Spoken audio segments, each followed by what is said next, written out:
today's session we're gonna go through two dynamic programming questions. I'm gonna revisit them. I solved them previously before. The first one is the maximal square problem. So let's go through it.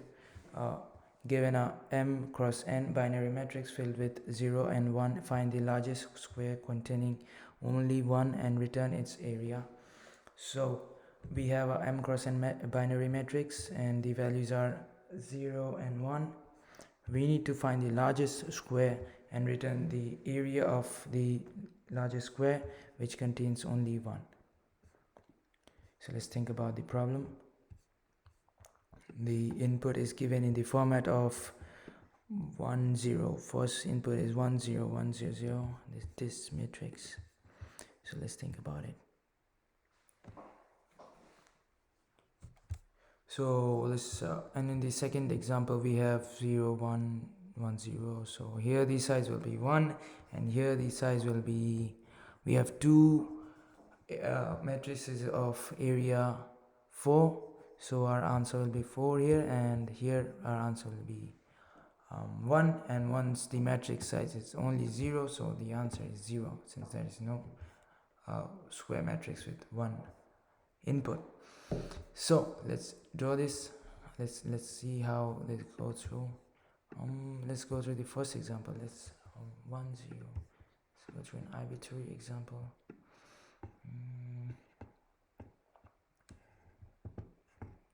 Be something like this: 1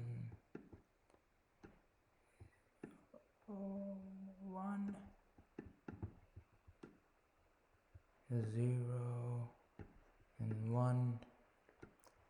It's going randomly 1 1.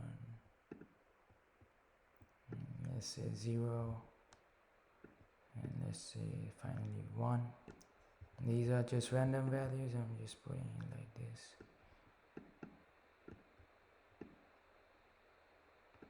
And this is 1, this is 1, this is 1, this is 0. Okay, and this is 1, let's say. This is also 1, this is 1, and let's make this one 2, and let's make this one 2, and let's make this 1, and let's make this 0 1 1, then what do we want? Let's make this 0 over here, and we have 1, we have 1, we have 0, we have 1, we have 1, we have 1, and let's make this, let's just complete this. This is also 1. So in this problem we have 3 cross 3 matrix. So here the size, according to the question, the size is m cross n. So here the size is 3, and here also the size is, size is 3, and yeah, and here also the size is 3. This is a square matrix.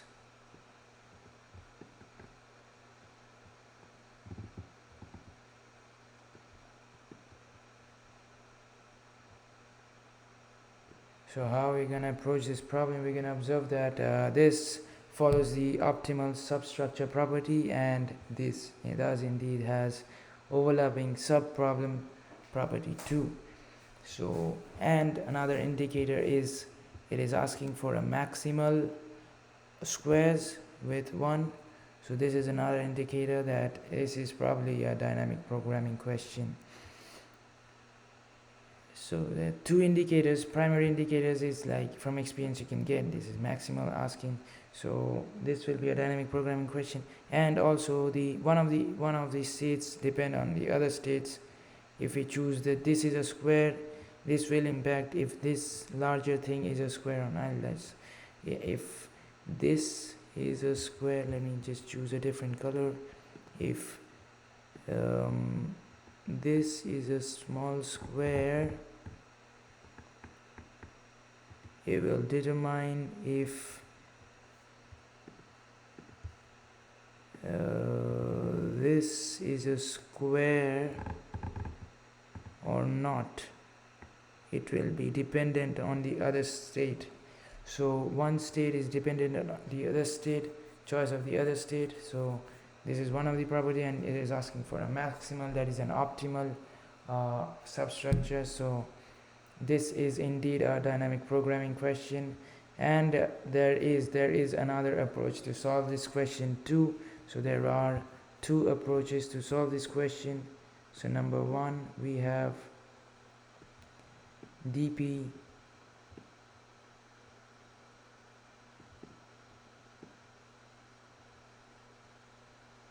and the other thing is, let me just go through it again, like, yeah. So let me just set the background over here. So another one is like a 2D prefix or cumulative sum array. 2D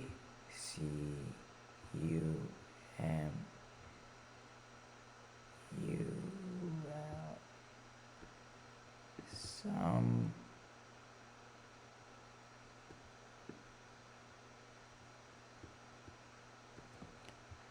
aka prefix sum array.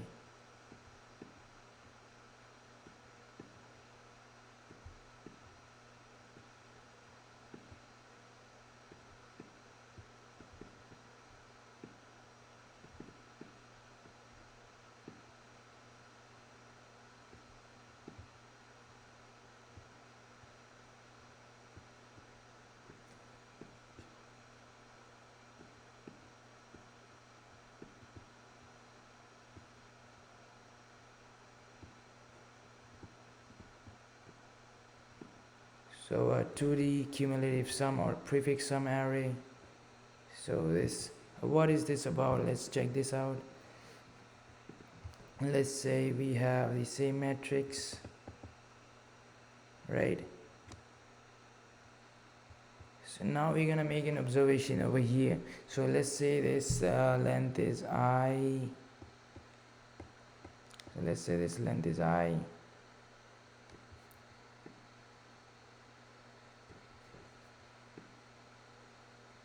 In fact, this length is M. It is given that this length is M. Okay, and this length is N, right? So let's just label this as N.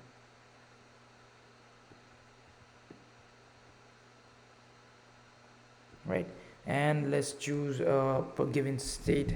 Let's think about it like this. We're gonna start from here. Okay, this is a tiny box, one cell of the matrix, and let's say we are given at the current cell, which represents the lower bottom right cell of a given cluster of cells, and let this be given as the I comma jth element of the matrix. So here we can implement a particular property, and it is like an important and new concept. So it is called the 2D prefix sum. So unlike a 1D prefix sum where we calculate, we pre-process these sums of all, and ultimately the power of prefix sum array is able to calculate a given sum in constant time. So what we are doing is, like, we have one element value, say let's say A, so we can calculate the sum up to B as A plus the current element I, A of I, right? And let's say this is B. and let's say this is labeled as B, right? So what will be the value of this prefix sum? This value of this prefix sum will be B plus A of 2, right? A of 2, and we'll go on like this. So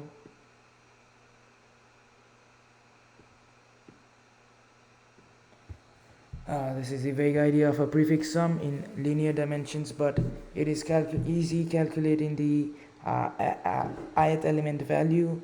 So what we just do is like we subtract the prefix sum value of this cell, or so let this be x and let this be y,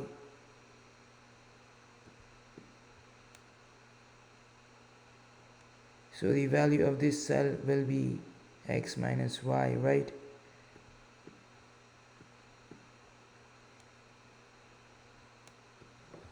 So it's the same thing, but it's a little different. So what we are doing is let I denote it like this. Let this be the box, the I comma j cell. So we'll have two rectangles like this. So yep. So what we're gonna do is a little different. So it's like to find out the area of this section, right? How do you find out the area of this section? To find out the area of this section, what we do is like we subtract, this is our total area, so the 2D prefix sum of I comma j, let it be denoted by the shaded region,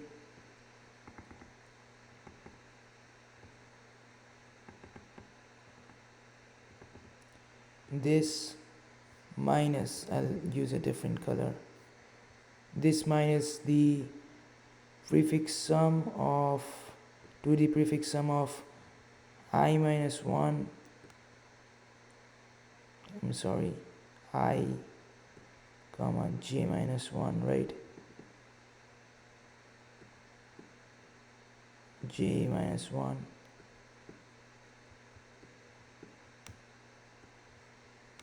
So it will cover this region.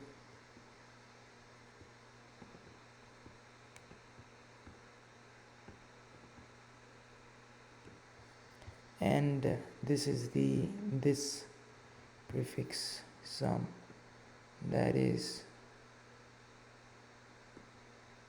I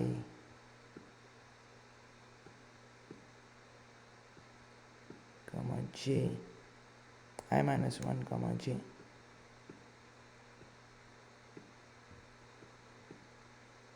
And what we'll observe is this region is given by this.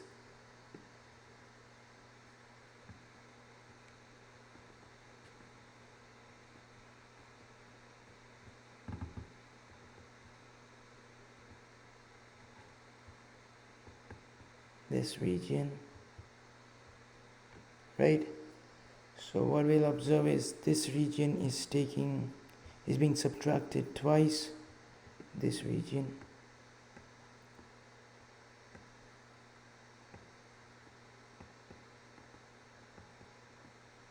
So what we'll do is like we'll add this. So let me just type it out. So it's like value of I j is given by the sum of ij minus sum of I minus 1 j minus sum I j minus 1 plus cur sum I minus 1 j minus 1, right? So this is the current value of I in j. I'm going to just say it like this over here, right? So this is the brief formula to find this value. And now once we have this value, what our objective is like is finding if there are number of ones that like if a box has 1, then it means that the area is 1. If a box has a sum of 4, then it means the area is 4. Now we need to find the greatest sum, and if a box contains at least 1 0, if a box contains at least 1 0, then the box's value is 0. So we need to find the minimum sum of box, minimum cur sum of box. So that is the other approach, but today we are covering the dynamic programming approach. So this is quite simple, I would say. So let's just go through it once. This is following the optimal substructure property. So here what we can do is like we'll have some base cases. I'll represent with a different color. So if we're starting from these borders, right? We're starting from this border and this border. So I'll just type it out. If so if I equals to 0 or j equals to 0, and this is one of the conditions, if I equals to 0 or j equals to 0, and at the same time if the matrix's value, that is I in j, is equals to 1, right? Then what we'll do is like we'll return 1. Okay, this is one of our base cases. And another base case is like else if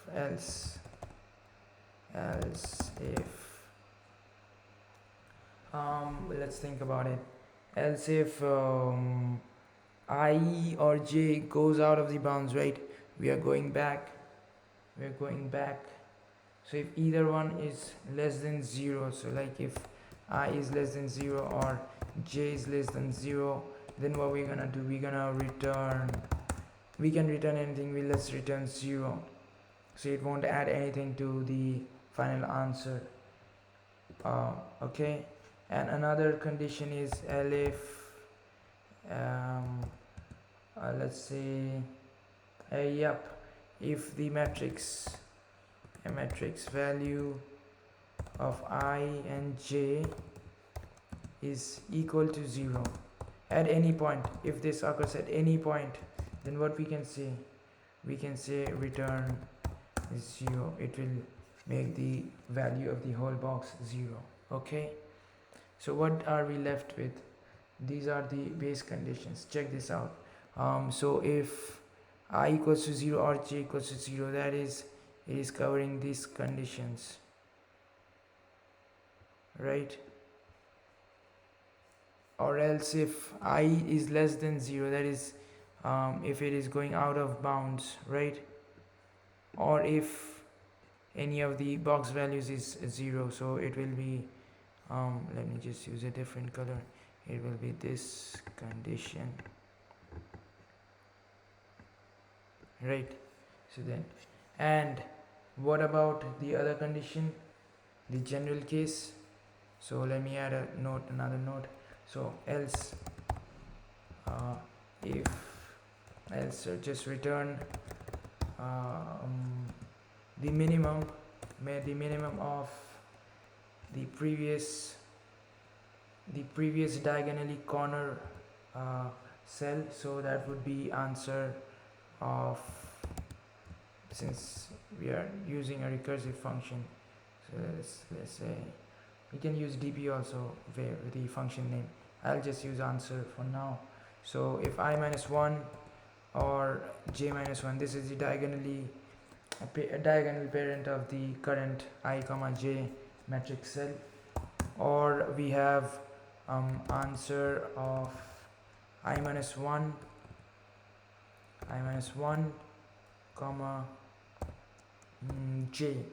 So that is the vertically up parent of the current I comma j cell, or we have answer of I comma j minus 1, so that is the left parent of our current I comma j cell. Then we'll return the minimum. So the minimum, let's say the minimum was minus like the minimum was 1, so we had only one cell. Now we have made a bigger cell, so now our length has increased by 2, so we'll increase the value by 1. So we are increasing the previous value with 1, right? So this is one of the things. This is the main recursive function. It will, for example, we had 1 over here, right? Let's just use a different color. I'll use red this time. So this had a value of 1. So note, every one containing cell will have 1 values. So this will have 1, this will have 1, every one of them will have 1, and every zeros will have a 0 value, right? So this will have 0, this will have 0, this will have 0, right? So this is it. And if this is 1, so what we are checking, if we are at this cell, right, we are at this cell, so we are going vertically up, checking, yeah, this is 1, okay, this is 1. So we don't know yet, we are just going up, checking the value. So how do we get this value? By running the recursion function. So where is the recursion function? Here is the recursion function, right? And we are checking this value. How are we checking this value? By running the recursion function, right? And we are checking this value. How are we checking this value? By running the recursion function. And once we call all the 3 recursions for all the 3 above cells, we'll find the minimum. So why minimum? Because if one of them is, say, let's say 2, and one of them is 1, then our entire value will be 1, because we can't take into account the upper value of 2, right? Because we are making a square, so it definitely contains a 0, the upper one, which has a value of 1. So we'll take the minimum, and then we'll add 1, because this value had 1, right? So minimum of this value contains 1, right? So 1 1 1, minimum of 1 1 1 is 1. Now, so this value will be 1 plus 1, that is 2. If we are trying to go for a 3 box cell, so when we are calling this one, when we'll call this one, we won't be able to call, because this value itself is 0, so it will return 0. But when we'll call this one, this value is 1, so it will go up, it will check what value does this contain. This value contains 2, because this forms a box. This upper value contains this is a sub box, right? So this value contains 2, it goes to the upper diagonal, right? What does this contain? This also contains 2, so there is a high chance of creating a value of a box of size 3.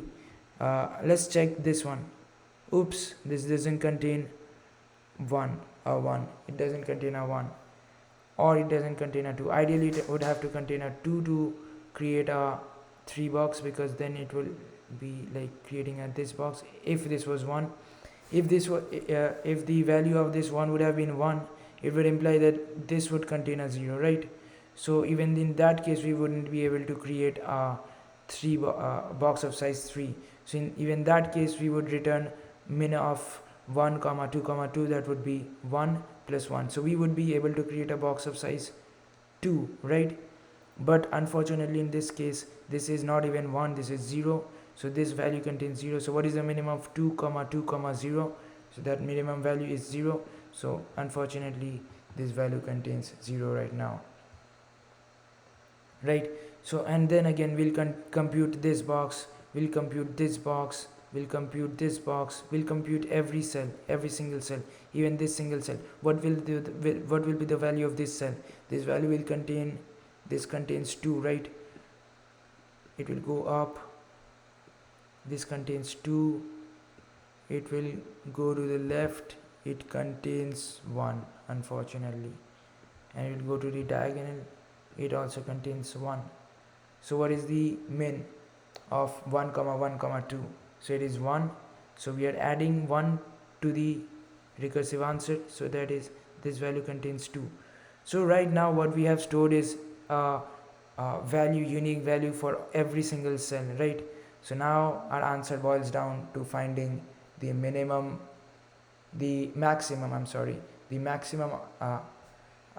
unique key value for every single cell. So we'll traverse through all the cells and find the maximum key value. So this contains 1, this contains 0, this contains 1, this contains 1, this contains 2, for example.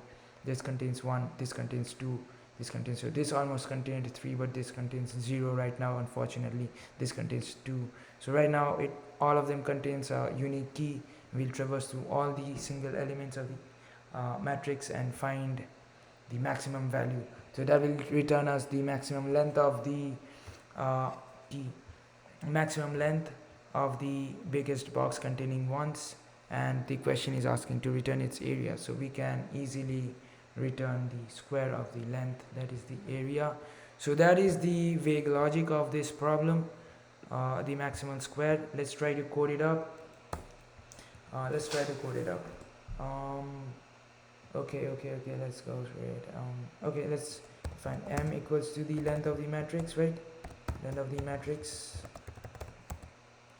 Then n equals to the length of the first list of the matrix. So length will be the horizontal length, matrix of 0, right? Then we have self dot matrix equals to matrix. Why am I doing this? Because else it won't be able to hash. I'll try to use memorization on the recursive function, not going to bottom up, not too complicated. Simple thing that is coming to my mind is a recursive function that will call the previous function. So I'll try to cache it using the cache Python decorator, and I can't use it by passing metrics since it's not hashable. So I'll pass it through the self.metric scope. So matrix, right? So what is the basic intuition behind the dp? So dp of I comma j is equals to the largest square whose bottom right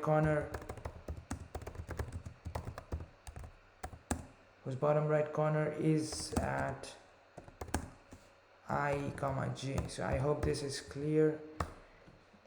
This is the definition of the dp I comma j state. Now let us define the return. So we have already defined that in the Jamboard. So ij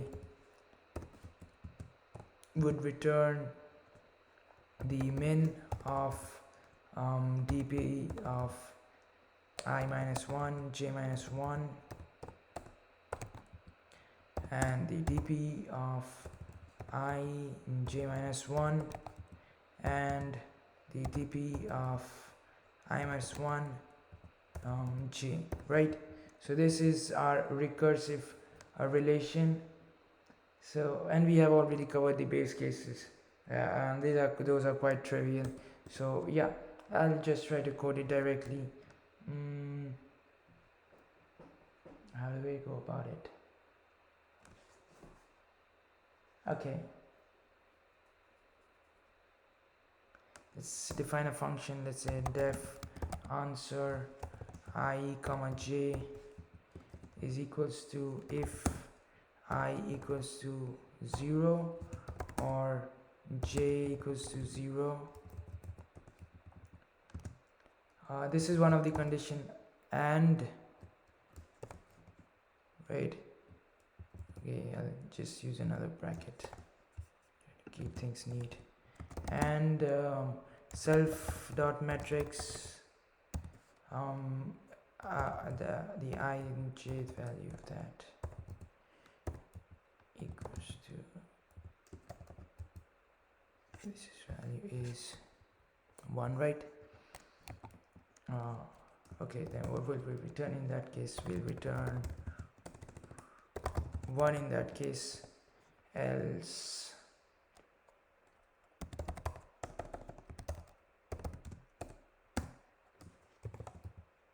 these are the edge cases.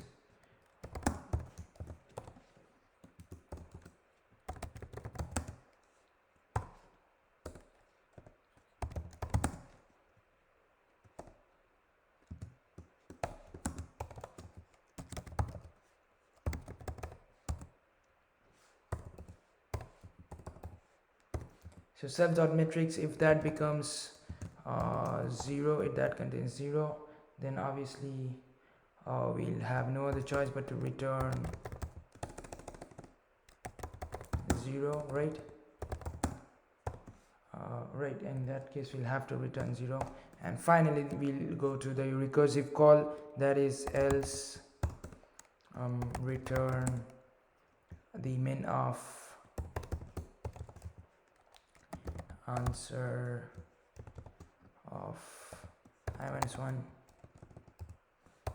1, j minus 1, then answer of I, j minus 1, and the answer of I minus 1, j, right? So these are the 3 conditions, and now we'll add 1 to it since we are building on top of it. So this will increase the length by 1. So now we have produced our array and given all of them a unique key. So now our job is to go through each and every element of the each and every cell of the matrix and find out which is the maximum answer. We have unique keys, which is the maximum key, and that will be the answer. So let's initialize with 0, and for I in range m, right, I in range m. Okay, for j, wait, this is a nested for loop, so this will go, the complexity will go to m of m cross n, right? J in range n, so we'll have okay, let's try to save all of these in. First of all, we'll cache this recursive call, so we are applying the memoization technique, and let's declare a dp variable, dp array equals to 0 for I in range n, and this will go for j in range m, right? Let's go it like this. So like this for I in range n, for j in range m, right? We have defined the dp. Now let's store this directly in the dp array. I don't know why it's not taking.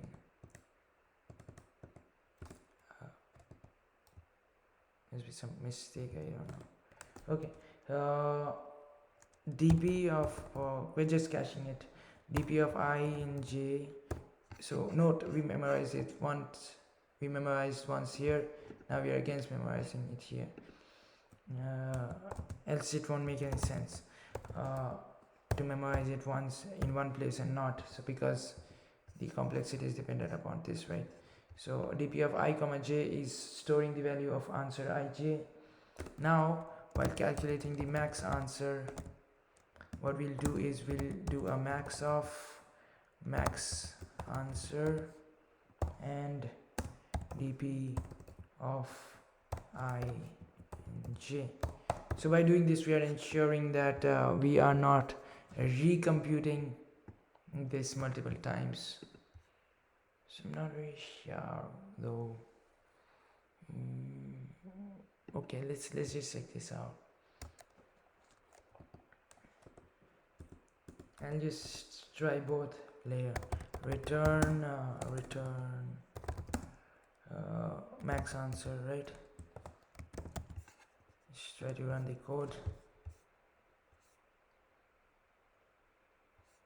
Okay, we're going through a runtime error. Okay, I see what was the mistake. So you should give a bracket over here.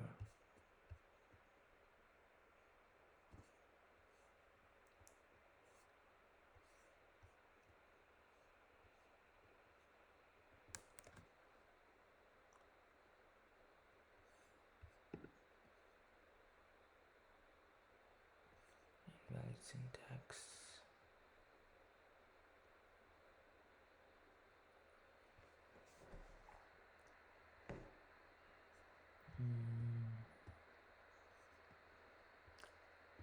If I is 0, did I call the function anywhere? Yeah, I called it here, right? And I'm calling it for every values. Did I declare? Yeah, I declare it here.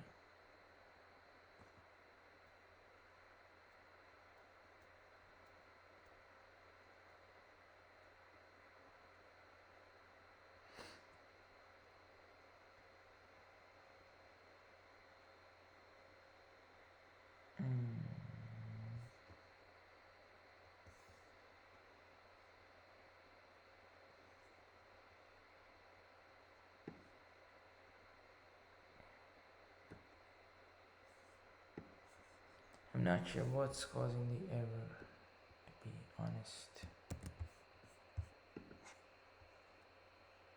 Is it running? Okay. It's just use 1 year. I thought it's a string.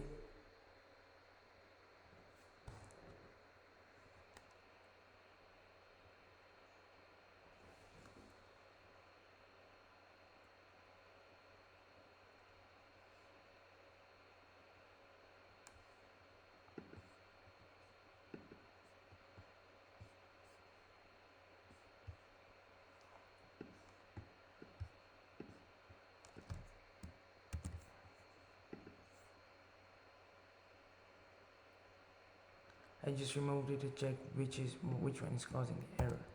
So if I equals to 0 or j equals to 0 and this other matrix, I see where I made the mistake.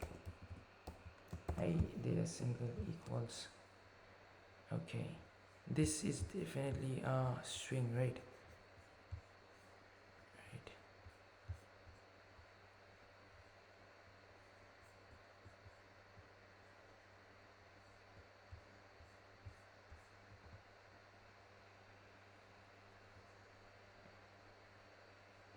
Okay, by the way, this will be max answer.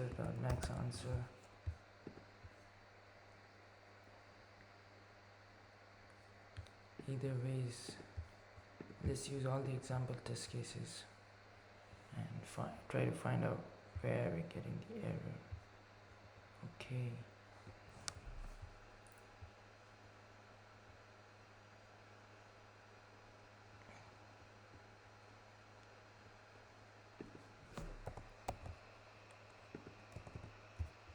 I'm just experimenting at this point. Let's just run the code.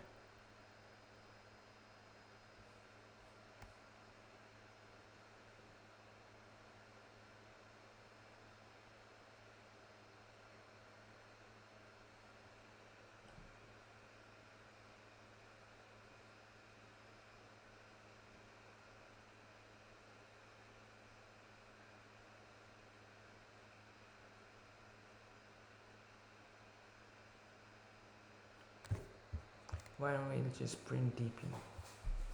Yeah. Print DP, let's see what is printing.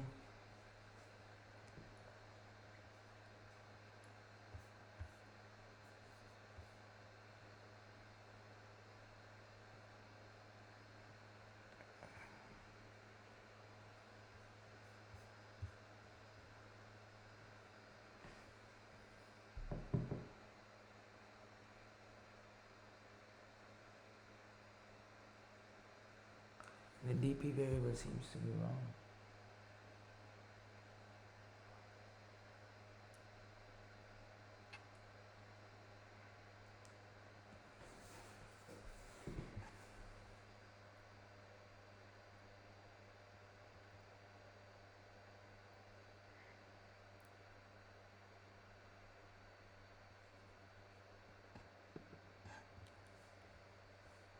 I see, it's a very, it's my bad. Haha, joke's on me. It's just, it's because the minimum plus one, right? Huh, my bad. Let's try to submit the code, let's see. I did. Okay, that seems to be good. Okay, so that was it. That made sense, hopefully. There were two approaches, but we are covering dynamic programming right now. So, hey, let's move on to the next question. So I just solved it before. This is the jump game question, and how would one do this? Let's read the question and create a new page, by the way.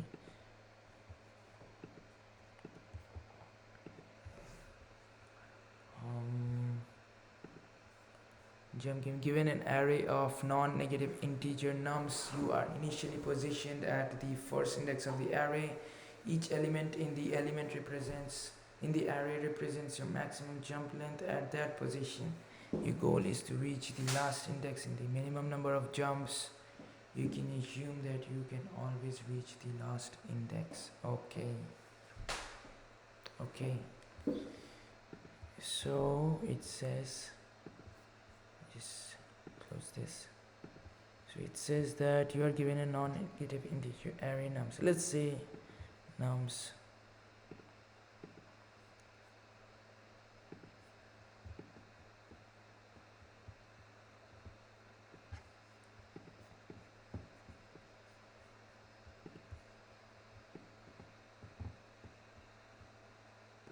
right, so let it be nums and let it contain a few integers. I'll just use the same example given in the question. So 2 3 1 1 4, right? So it contains 2,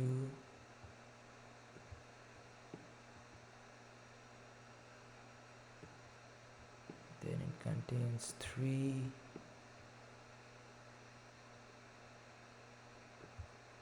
then it contains 1 1 and 4, right?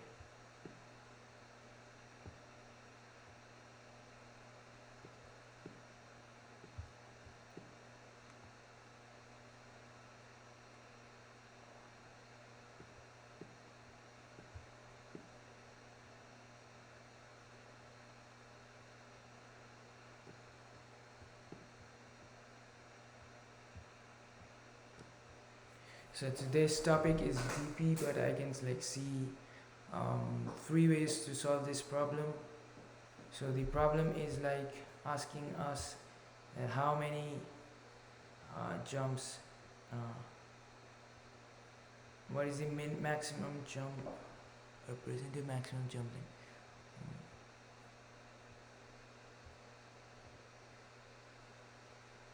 You are positioned at the first index of the array, right? So what is it asking? Minimum number of jumps to reach the last index is 2. So yeah, that is the minimum number. So but given an array of non-integer negative integers nums, you are initially positioned at the first index of the array. Each element represents an effort. The goal is to reach the minimum number of jumps finished. Yeah, so basically it never explicitly told us to output the minimum number of jumps, but I guess that is trivial and assumed. So we need to display the minimum number of jumps that is required to go from the first index of the array to the last, given that we can always reach last. So in this example, let's say we are at 2. So the greedy approach that first comes to my mind is like I'm at 1, right? Index 1. So I can go here, or I can go here, right? Since I can make 2 jumps. And once I go here, I can make 1 jump, and then I can make 1 jump, and hence another jump to reach the end, right? So how many jumps was required? So 1, 2, 3, 4. So 4 jumps were required. Or else what we could have done is we could have gone to 3 and 1, 2, 3. We could go to 4. Right, we could have gone to 4.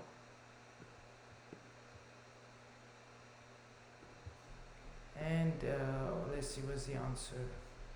So the answer is 2. Okay, so it means basically we need to reach this position. We need to reach this position. This one is irrelevant.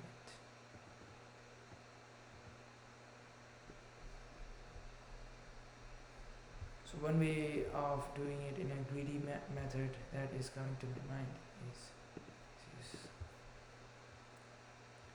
so we are starting from the first element, right?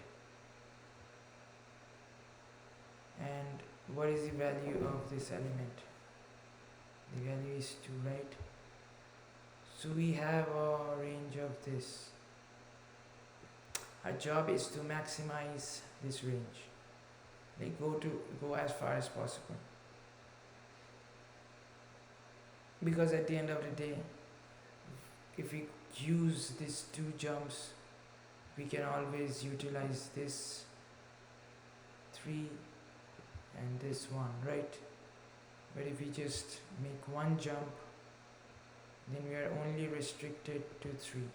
And I agree, in this case 3 would give us a better result, but there is no harm in also keeping 1 at our hand. So if we make a jump of 2, we'll have it means that we can go to 3 or we can go to 1. But if we just go to 3, it means that we can only go to 3. So it might cause some problem in the later cases. If this was reversed, if this was 1 and this was 3, then we might not generalize this. So this is a simple greedy method which says that let's go to the high, use the maximum jump length. Okay, then from here we'll find what is the maximum size. So like this, the maximum value. So here it contains 1. Making a 1 jump isn't optimal. We'll find the maximum within this range. So 3 contains the maximum, right? 3. So what is the maximum jump length that we can make from 3? So 3 is located at, let's say, I. 3 is located, let's say, I, and its value therefore would be n of I, right?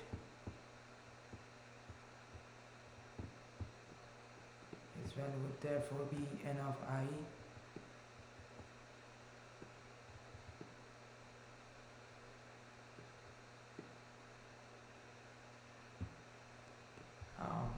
So this is our thing. Now what we gotta do is we need to find the maximum value, since we're going through this greedy. And just as I ran through, we are choosing the max value to every time we'll choose the max. So we'll choose the max value in this range. In the range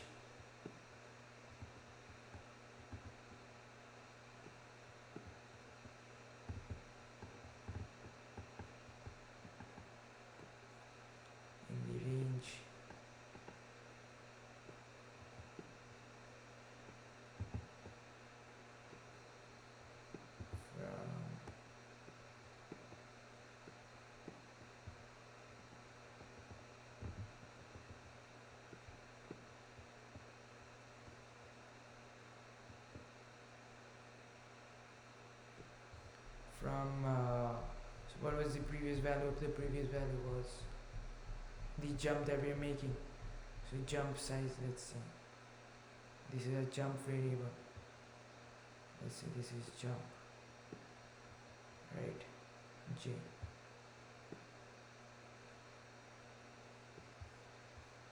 From J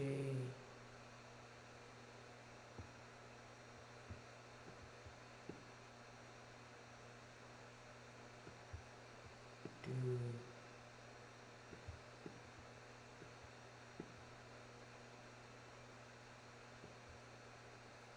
J plus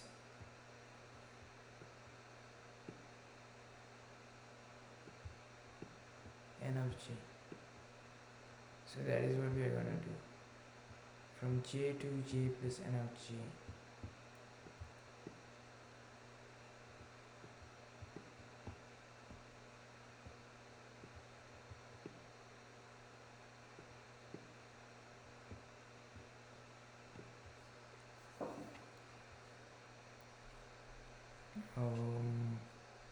So that is what we are gonna do in the greedy method. Now what can we do in a dynamic programming setting? So we can implement this, but in today's session I'm just practicing my DP skills. So how can we proceed in this case? We always have a bottom up and top to bottom approach for DB question, and in this case again, why can we say that this is a DP question?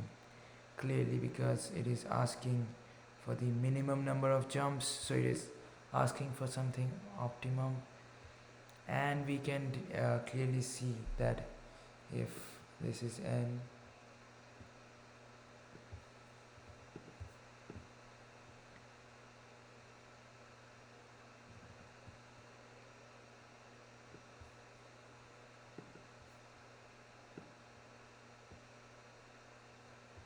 if this is n, we have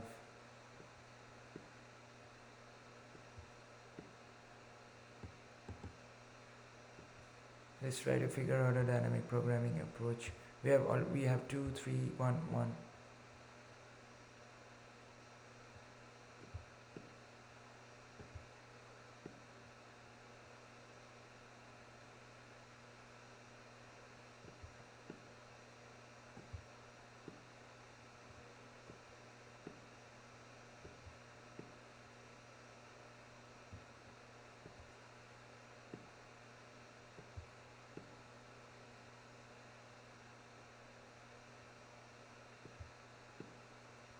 this was the original array elements. So how can we figure out our dynamic programming approach?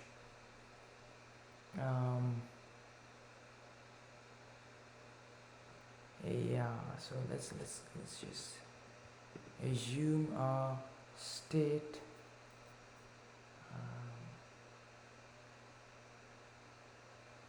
Let's just assume a state.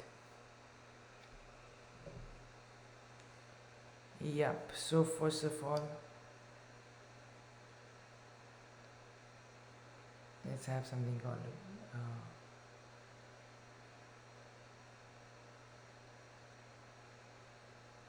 okay, let's say dp stores our value, right? dp stores our answer. dp of I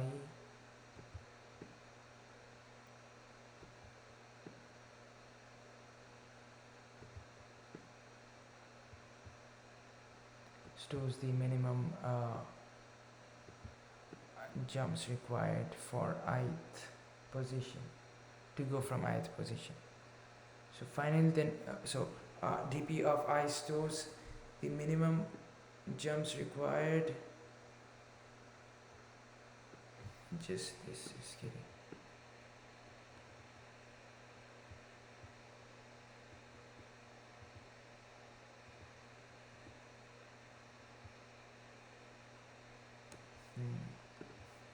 So dp of I is storing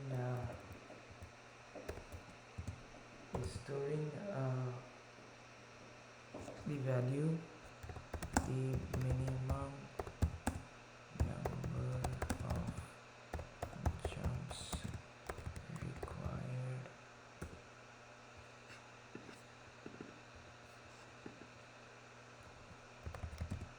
number of jumps required to reach the end from the ith position. Minimum number of jumps required to reach the end from the ith position, right? So therefore our answer would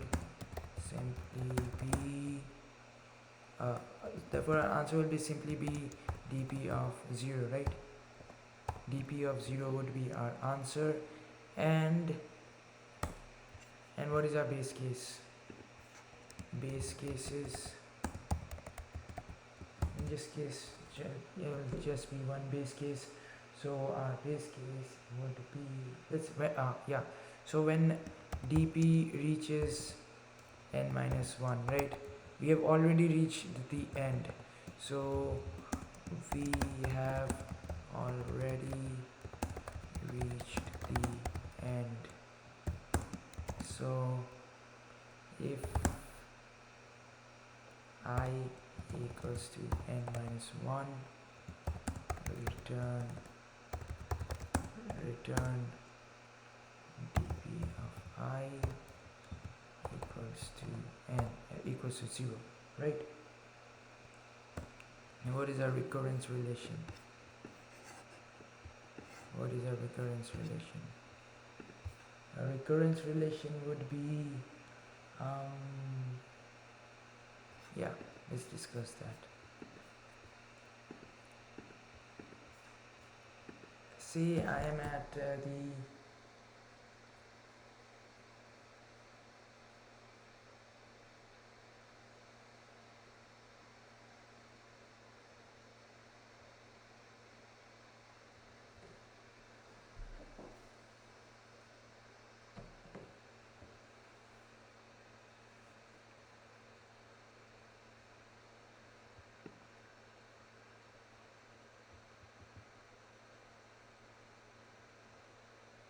let's say I got here with a jump of 2, right? So first of all, our base case is 0, is from n-1, right? So we are going in a bottom top down fashion, so we're going in a reverse fashion.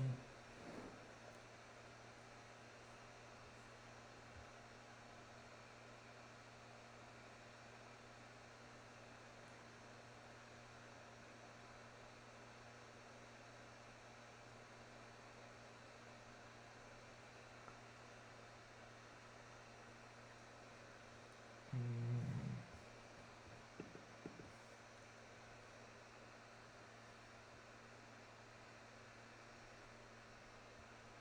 let's say we are here currently, right? So I plus 1.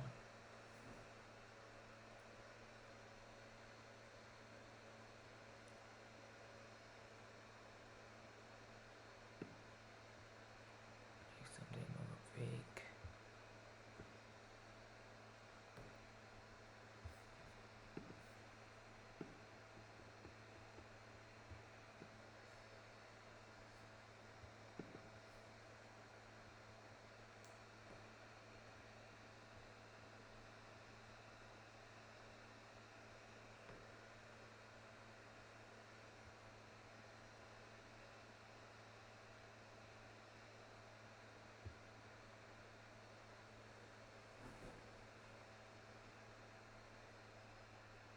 So we are at 3 right now, and what is the maximum range of 3? 1, 2, 3, right?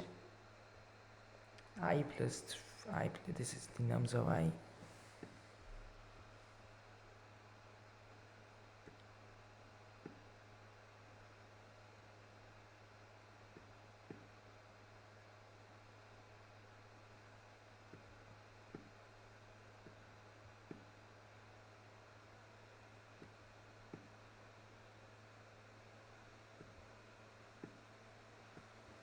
This is I.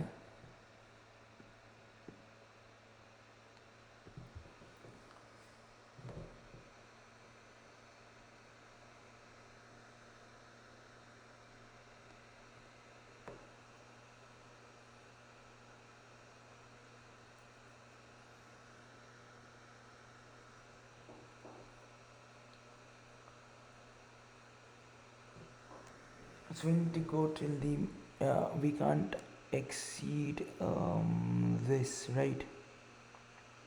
We can't exceed this. It might always exceed this. If you are here, you're getting it might exceed this. So we might have to make a decision like min.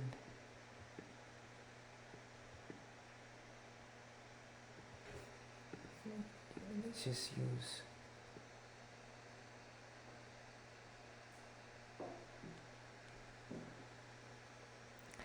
Yeah. So this is our starting pointer. So our start range would actually vary from this position, I plus 1, because we are already at 3, right? This was the search space of the previous jumps. Our next jumps will begin from here, right? So this is I plus 1.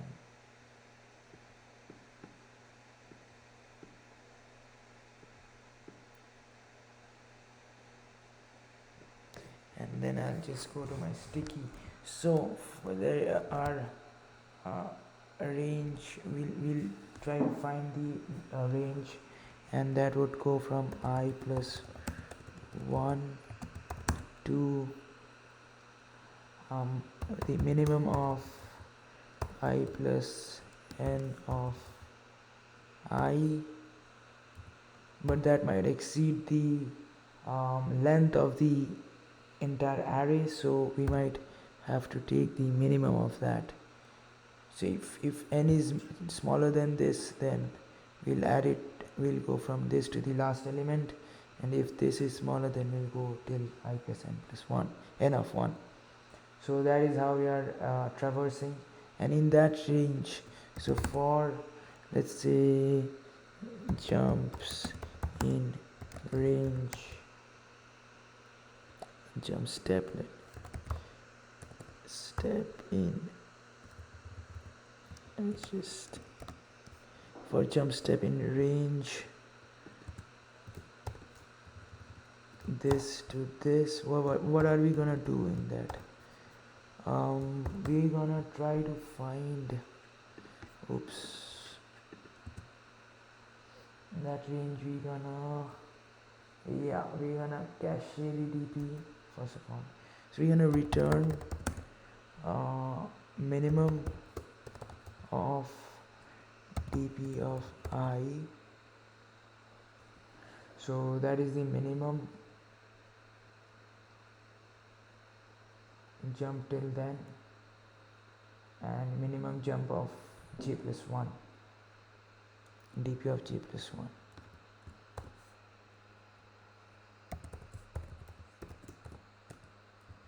J plus 1.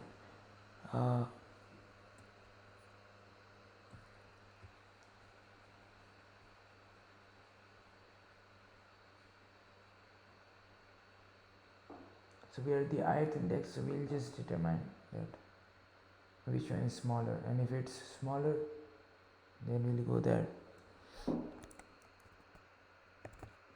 I plus 1,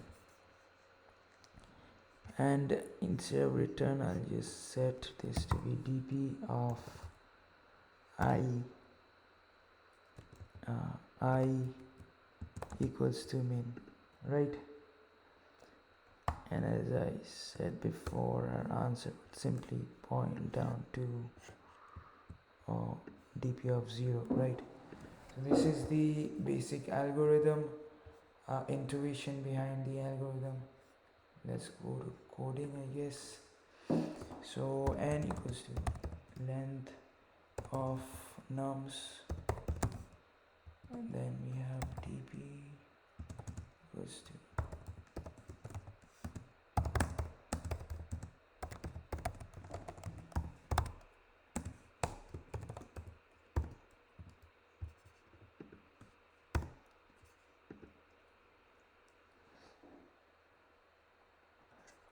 we're just doing this just in order to like initialize dp with like a variable which is greater than the length.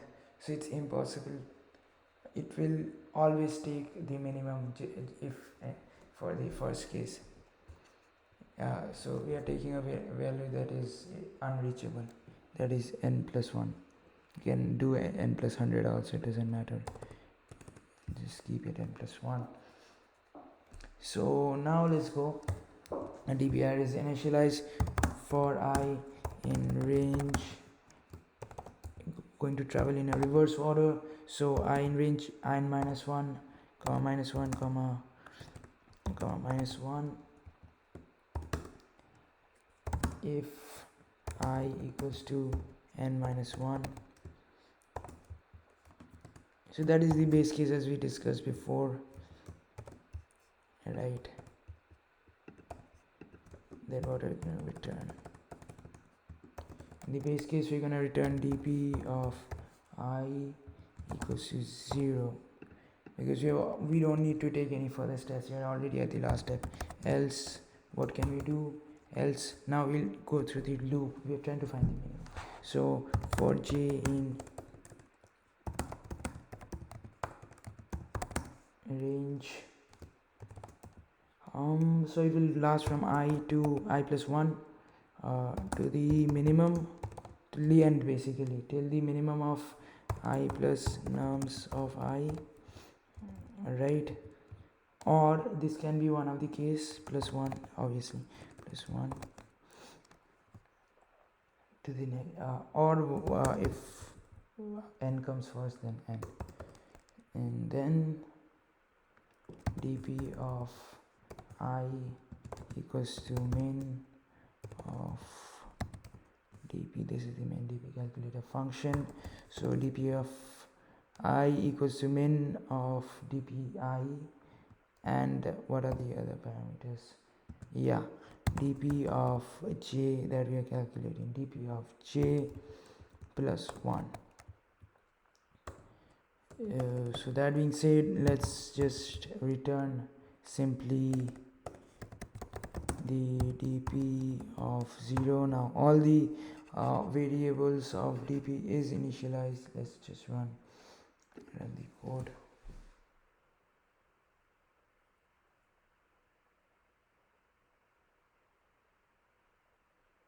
This is the bottom up solution of late gets accepted.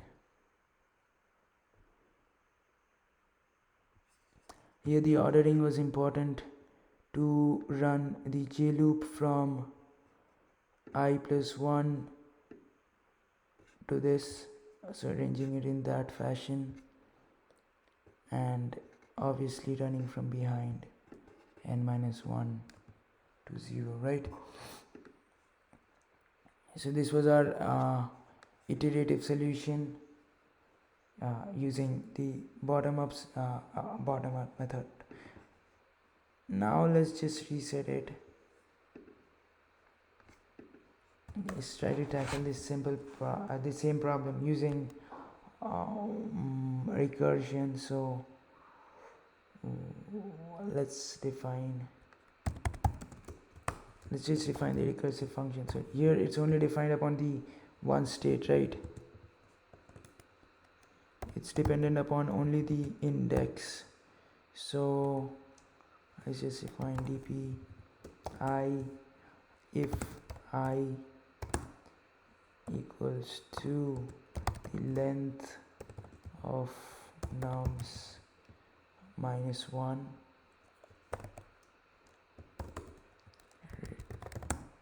0, else what can we return? Else we can we can say that the answer is equals to the length of nums plus 100 or plus 1, whatever, just an impractical value, just like we did in the iterative solution, an unattainable solution basically.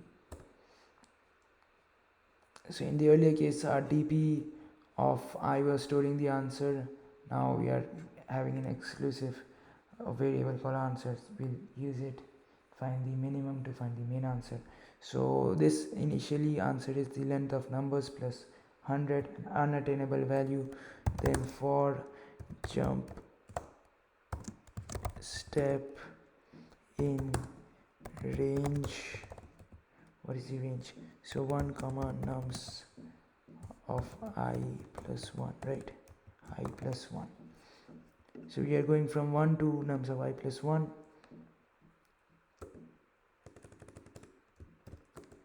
If, what can we say? If I plus jump step is greater than or equal to the length of nums, then we can say just break the operation.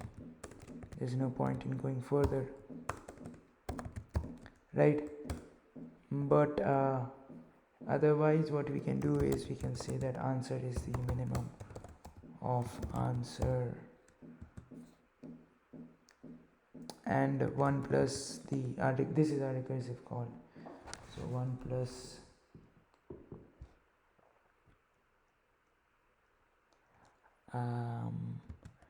dp of what value are we passing? Yeah, I plus jump step instead of I, right? We are just directly sending it to I plus jump step. So then we'll return answer for every recursive call, right? And then finally after this is done, return dp of 0, right? So let's try to run the code.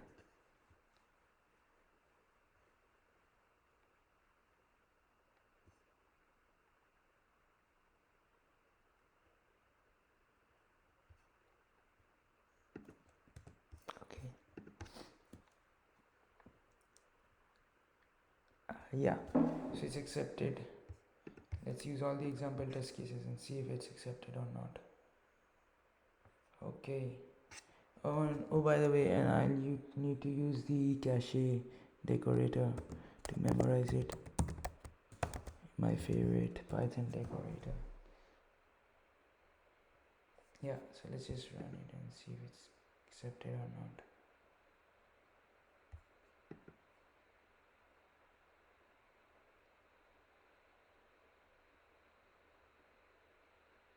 Hopefully I don't get a TLE. Probably it will be accepted, but it's taking some time now.